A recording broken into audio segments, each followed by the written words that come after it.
दोस्तों, स्वागत है आप सभी का हमारे YouTube चैनल पर सीटेट का पंच में।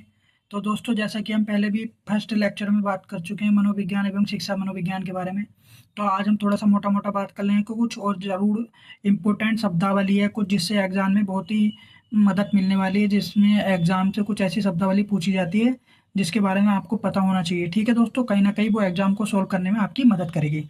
तो जैसा कि हम आपको बता ही चुके हैं, मनोविज्ञान क्या है, मन का विषय है और मन मस्तिष्क से ही सारे व्यवहार क्या होते हैं, निर्देशित होते हैं। ठीक है दोस्तों, और हमने ये भी बात की थी कि मनोविज्ञान क्या है, दो शब्दों से साइकी प्लस लोगोस से मिलकर बनाया है, जिसका अर्थ है आत्मा का अध्ययन। ठीक है, अब आगे चलते हैं दोस्तों।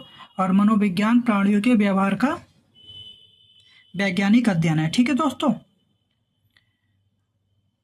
सभी प्रकार की शारीरिक और मानसिक क्रियाएं व्यवहार के ही रूप हैं। ठीक, तो मनोविज्ञान क्या है, जो भी हम अपने मन मस्तिष्क से अपनी बॉडी के माध्यम से जो भी क्रियाएं व्यवहार करते हैं, वो ही क्या है दोस्तों, मनोविज्ञान है। ठीक है दोस्तों, तो मनोविज्ञान ने इसे 4 व्यापक कारणों में विभाजित किया है। ठीक है दोस्तों, तो आज हम जो उसके 4 व्यापक कारक हैं उन पर बात करने वाले हैं। ठीक है दोस्तों, तो बात करते हैं पहले कारक की, जो है शारीरिक कारक। आप लोग देख पा रहे होंगे शारीरिक कारक। तो शारीरिक कारक में क्या होता है दोस्तों, जैसे शरीर का आकार, लिंग, रूप, रंग, जन्मजात गुण, पैतृक विशेषताएं किसी भी व्यवहार के शारीरिक या भौतिक पक्षों में सम्मिलित होती है। तो शारीरिक कारक में यही आते हैं दोस्तों, जैसे जो आपके शरीर का आकार है, लंबा है या छोटा है, आपका जो लिंग है, आप स्त्री हो या पुरुष हो, ठीक है, आपका रंग रूप जैसा भी है, गोरा है, काला या गेहुआ कलर का है, ठीक है, जो आपको जन्मजात जो गुण मिले हैं अपने माता पिताओं से, ठीक है दोस्तों, पैतृक जो विशेषताएं मिली हैं आपको, ठीक है दोस्तों, तो उसी के व्यवहार के शारीरिक और भौतिक पक्षों से सम्मिलित होती है शारीरिक कारक में। ठीक है दोस्तों, अब बात करते हैं संज्ञानात्मक कारक। संज्ञानात्मक मतलब बुद्धि और दिमाग से संबंधित है। ठीक है दोस्तों, तो संज्ञानात्मक बौद्धिक या विचार, तो ये क्रियाकलाप कारण पूछने, समस्याओं का समाधान करने, नए व्यवहार को समझने और एक दूसरे से संप्रेषण करने में सहायक हैं। ये उदाहरण मानव के व्यवहार के विचारणीय पक्ष हैं। तो दोस्तों दोबारा बात कर लेते हैं, संज्ञानात्मक कारक में क्या हो गया, जो दिमागी तौर पर होते हैं, संज्ञान का मतलब दिमाग से है। ठीक है दोस्तों, तो ये क्रियाकलाप में कारण पूछने, ये सारी चीज़ें जो आपके कहाँ चलेंगी दोस्तों, किसी भी, अब मान लो आपको कुछ भी चीज़ करनी है, किसी भी चीज़ का कारण जानना है, तो वो आप क्या, आप दिमाग से सोचोगे तभी तो उस किसी चीज़ का कारण पूछने की कोशिश करोगे ना। तो समस्याओं का समाधान कहाँ से करोगे, आप दिमागी तौर पर करोगे, चिंतन के माध्यम से करोगे। ठीक है दोस्तों, नए व्यवहार को जो समझने और एक दूसरे से संप्रेषण करने, जो भी आप नया व्यवहार जो समझोगे वो किसके, दिमागी तौर पर ही समझने वाले हो। ठीक है दोस्तों, और जो एक दूसरे से संप्रेषण करोगे, वार्तालाप करोगे, एक दूसरे को समझोगे, एक दूसरे को बातों के माध्यम से समझोगे, तो वो दोस्तों वो संज्ञान के तौर पर ही होगा। ठीक है दोस्तों, ये उदाहरण मानव के व्यवहार के विचारणीय पक्ष हैं। ठीक है दोस्तों, आगे चलते हैं।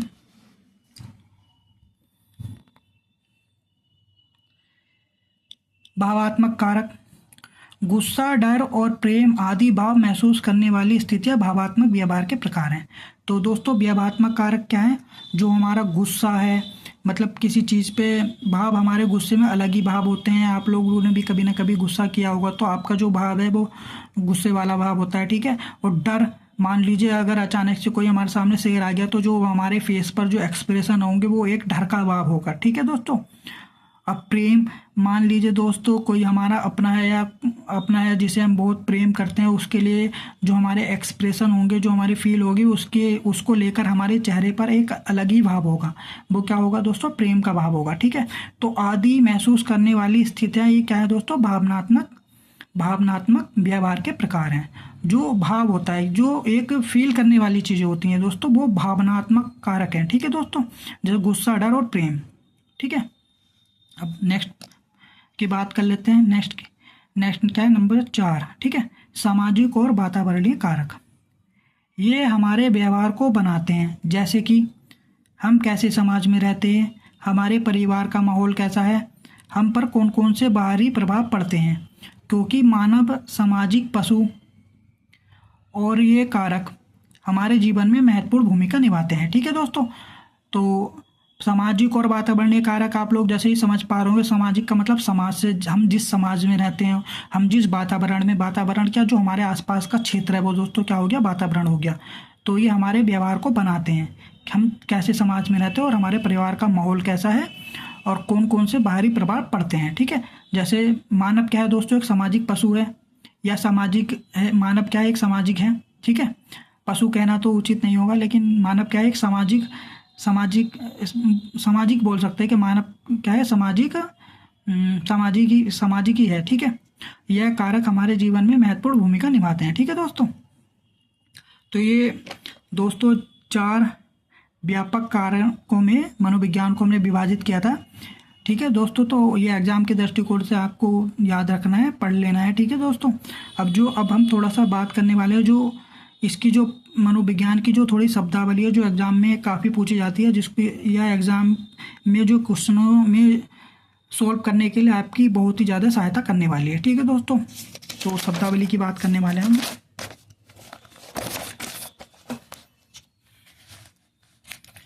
तो दोस्तों जो सबसे बड़ी, जैसा कि आप लोग देख पा रहे होंगे दोस्तों, तो मनोविज्ञान की प्रमुख शब्दावली। संज्ञान क्या होता है दोस्तों, जो हमारा दिमाग है वही संज्ञान है। ठीक है दोस्तों, और हमारे संज्ञान का मतलब जो हमारा दिमाग है वही संज्ञान है। ठीक है, और विचार अनुभव, इसमें क्या है दोस्तों, विचार अनुभव और इंद्रियों से ज्ञान और समझ का विकास करने की मानसिक प्रक्रिया है। मानसिक मतलब मेंटली, और मेंटली मतलब दिमाग। ठीक है, तो संज्ञान हो गया दिमाग, तो दिमाग में सारी चीज़ें क्या चलेंगी, विचार चलेंगे, अनुभव चलेंगे, इंद्रियों से ज्ञान और समझ का विकास होगा। ठीक है दोस्तों, तो संज्ञान का आप लोग समझ ही गए होंगे कि संज्ञान में ये सारी चीज़ें होती हैं, विचार, अनुभव और इंद्रियों से ज्ञान और समझ का विकास होता है। ठीक है दोस्तों, अब स्कीमा की बात कर लेते हैं दोस्तों। पॉइंट नंबर 2, एग्जाम में यहाँ से बहुत इंपॉर्टेंट है, एग्जाम के दृष्टिकोण से यहाँ क्वेश्चन देखने को मिल जाता है। स्कीमा क्या होता है दोस्तों, मनोविज्ञान में रूपरेखा विचार या व्यवहार की योजना का वर्णन करती है। ठीक है दोस्तों, जो सूचनाओं के वर्गीकरण को संगठित करती है और उनमें संबंध स्थापित करती है। लोग रूपरेखा का प्रयोग वर्तमान ज्ञान को संगठित करने और भावी समझ हेतु ढांचा तैयार करने के लिए करते हैं। तो दोस्तों स्कीमा को मैं एक प्रकार से आपको समझाने का प्रयास करता हूँ। मान लीजिए ये दिमाग है और स्कीमा क्या होगी आपका, मान लीजिए दिमाग है, इसमें क्या है, ये छोटे छोटे पॉकेट्स में बटा है।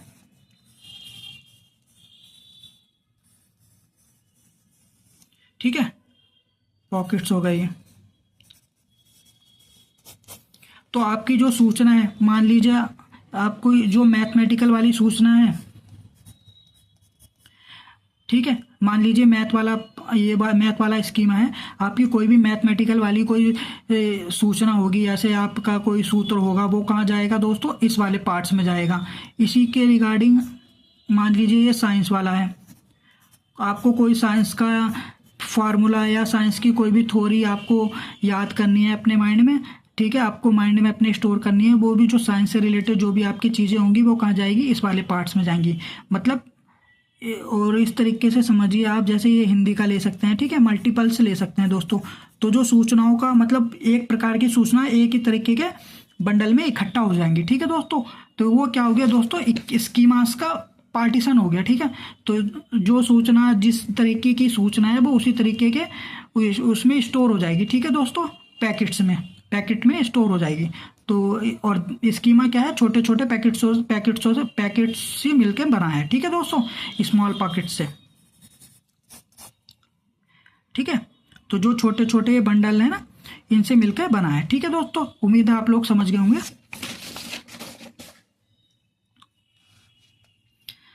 ठीक है, अब बात कर लेते हैं दोस्तों नेक्स्ट पॉइंट की, दृष्टिकोण या मनोवृत्ति। तो दृष्टिकोण या मनोवृत्ति क्या होता है, किसी गहरे विश्वास या भावों के कारण किसी निश्चित ढंग से प्रतिक्रिया देने की सीखी गई नई प्रवृत्ति। तो दृष्टिकोण जैसे कि किसी गहरे विश्वास या भावों के कारण दृष्टिकोण आप लोगों ने कुछ चीज़ें देखी होंगी कि आप अपना दृष्टिकोण में बताइए कि ये पेन कैसा है, ये पेंसिल कैसी है। तो उस पर जो गहरा विश्वास करके जो उस पर आने वाले भाव हैं वही क्या है और उस पर नई तरीके से देने वाली जो प्रतिक्रिया है वो क्या है दोस्तों, दृष्टिकोण या मनोवृत्ति है। ठीक है दोस्तों, नेक्स्ट पॉइंट की बात कर लेते हैं, शारीरिक भाषा व हाव भाव। शारीरिक भाषा व हाव भाव, ठीक है दोस्तों, इसकी बात करते हैं। ये संप्रेषण के वे निश्चित तरीके हैं जो शारीरिक हाव भाव जैसे भौहें उभारना, आंखों के हाव भाव से व्यक्त किए जाते हैं। तो दोस्तों शारीरिक भाषा व हाव भाव को इस तरीके से देखें, जैसे हम उंगलियों के माध्यम से या इस तरीके से थंब के माध्यम से आप लोग देख रहे होंगे। ये क्या है दोस्तों, ये कुछ भाषाएं हैं जो हम अपनी बॉडी लैंग्वेज के माध्यम से प्रदर्शित करते हैं। तो ये दोस्तों क्या है, शारीरिक भाषा है। जैसे हम अपनी भौहों को उभार लेते हैं तो वो एक प्रकार की भाषा का संकेत देता है। ठीक है दोस्तों, जैसे आंखों के भाव से। ठीक है दोस्तों, तो ये कहीं ना कहीं शारीरिक भाषा व हाव भाव है। ठीक है दोस्तों, जो हम अपनी आंखें नहीं दोस्तों, भौहें जो उभारते हैं और आंखों के हाव भाव से जो क्रियाएं करते हैं वो एक शारीरिक लैंग्वेज है। ये क्या है, हमारे आंखें और भौहें और ये सारी चीज़ें और हाथ, ये क्या है, बॉडी के पार्ट्स हैं। ठीक है, और तो इनकी एक अलग लैंग्वेज है, एक भाषा है। ठीक है दोस्तों, आगे चलते हैं दोस्तों। सामूहिक व्यवहार। सामूहिक मतलब बहुत सारे लोगों पे बोल सकते हैं। ठीक है, यह वह तरीका है जिसके द्वारा कोई समूह, सामूहिक मतलब समूह से। ठीक है दोस्तों, जैसा कि मैंने अभी आपको बताया, सामूहिक का मतलब हो गया समूह। तो यह वह तरीका है जिसके द्वारा कोई समूह सोचना, महसूस करना या कोई तर्कहीन बल के आधार पर काम करता है, जैसे सुझाव की ताकत। ठीक है दोस्तों, तो बस सामूहिक व्यवहार क्या हो गया, समूह द्वारा कोई समूह सोचना, महसूस करना या कोई तर्कहीन बल के आधार पर काम करता है। ठीक है, जैसे सुझाव की ताकत। जैसे आप लोगों ने भी देखा होगा, आपके गली मोहल्ले में किसी नाले की सफाई है तो बहुत से लोग खड़े हो जाते होंगे, तरह तरीके के सुझाव देते होंगे। तो वो जो समूह है ना, सोच विचार कर वो तर्कहीन बल के आधार पर काम करता है। ठीक है, तो वो सुझाव, जैसे सुझाव की ताकत। ठीक है, अब धारणा की बात करते हैं दोस्तों। यह एक मानसिक वर्गीकरण है जो किसी समान क्रियाओं या समान दिखने वाली वस्तु को दर्शाता है। तो दोस्तों आप लोगों को ध्यान रखना है, अब धारणा क्या है, मानसिक वर्गीकरण। ठीक है, मानसिक दिमागी तौर पर ही वर्गीकरण है जो किसी समान क्रियाओं या समान दिखने वाली वस्तुओं को दर्शाता है। जो समान दिखने वाली वस्तुएं हैं जैसे पेन और पेन, ठीक है दोस्तों, इनको दर्शाता है। ठीक है, एग्जाम्पल ये ले सकते हैं। ठीक है दोस्तों,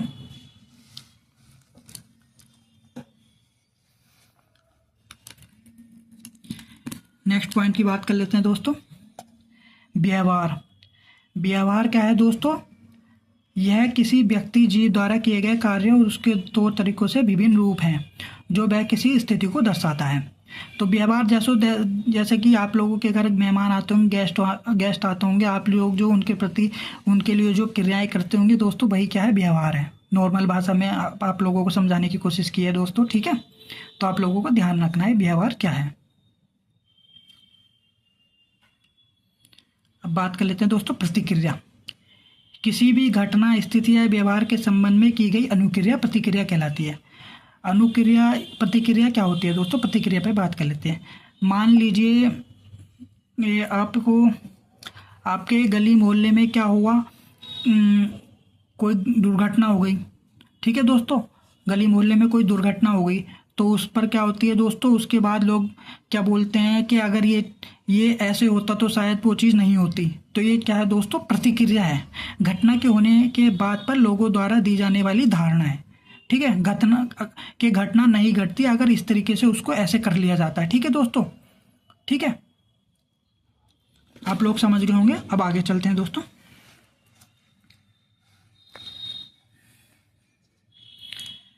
अब बात कर लेते हैं सचेतन की।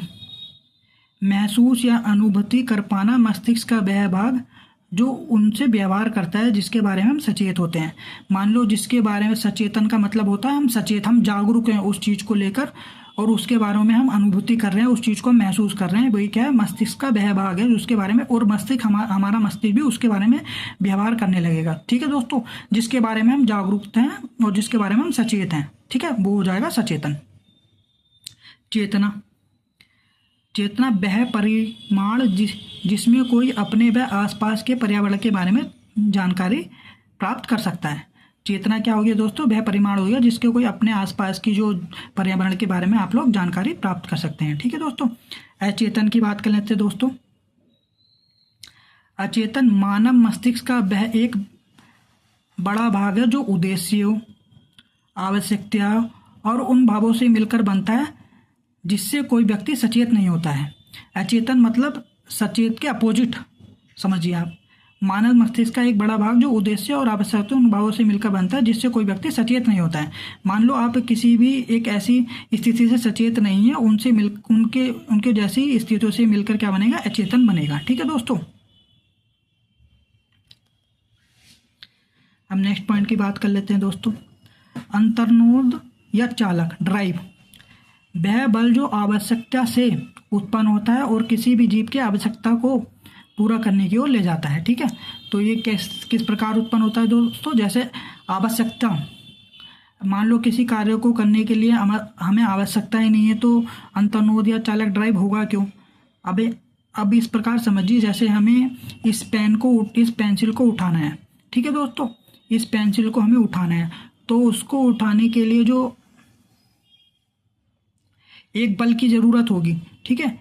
तो इस प्रकार से हमने जो हाथों से बल लगा के इसको उठा लिया, ये क्या है दोस्तों? अंतर्नोद या चालक ड्राइव है। ठीक है दोस्तों। ठीक है। अब नेक्स्ट पॉइंट की बात कर लेते हैं। साधारणीकरण किसी निश्चित धारणा के अनुसार जब दो या इससे अधिक उद्दीपन समान हो उन सभी के प्रति प्रतिक्रिया भी समान होगी। ठीक है दोस्तों। तो साधारणीकरण क्या हो गया? जब किसी निश्चित धारणा के जब दो या दो से इससे अधिक उद्दीपन होंगे तो ये उद्दीपन समान होंगे तो उन सभी के प्रति प्रतिक्रिया भी समान होगी। ठीक है दोस्तों। ये आप लोगों को ध्यान रखना है। प्रतिभाशाली क्या होता है दोस्तों? जिसका IQ 150 से अधिक हो।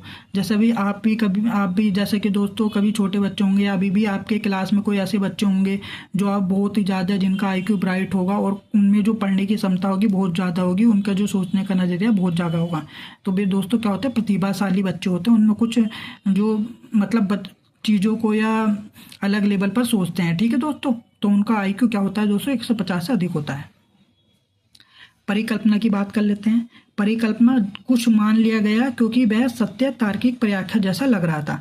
परिकल्पना मतलब दोस्तों एक तरीके से माना गया। ठीक है दोस्तों। परिकल्पना की गई है उसकी क्योंकि उसकी वह सत्य तार्किक व्याख्या जैसा लग रहा है, जैसे उसकी व्याख्या सत्य जैसी की गई हो। ठीक है दोस्तों। तो वही क्या है दोस्तों? परिकल्पना है। तो दोस्तों तो ये जो क्लास है ये जो आपके सामने जो वर्ड्स मैंने रखे हैं इंपॉर्टेंट है एग्जाम के दृष्टिकोण से, तो आप लोग इन्हें पढ़ने और अच्छे से समझ लें।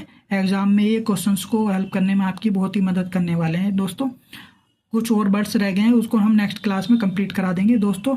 तो आप तैयारी करते हैं, जैसे कि आप लोगों को पता होगा CTET का एग्ज़ाम है दिसंबर में होने वाला है। तो आप परेशान ना होइए, ईजिली तैयारी करते रहिए। कहीं ना कहीं से आप दोस्तों शुरुआत कीजिए। आप ये मत सोचिए कि कैसे होगा और किस तरीके से करना। आप लोग कहीं ना कहीं से शुरुआत कीजिए। किसी भी तरीके से आप शुरुआत कर दीजिए, धीरे धीरे करते जाइए। एग्ज़ाम टाइम पर आप इतना कर लेंगे कि आपका एग्ज़ाम इजीली क्वालिफाई हो जाए। तो दोस्तों अगर आपको वीडियो अच्छी लगी हो चैनल को लाइक कर लीजिएगा, चैनल को सब्सक्राइब कर लीजिएगा, घंटे के आइकन पर प्रेस कर दिएगा और ऐसी ही आपको भी इंफॉर्मेटिव वीडियोज़ मिलती रहेंगी। ठीक है दोस्तों। थैंक यू दोस्तों।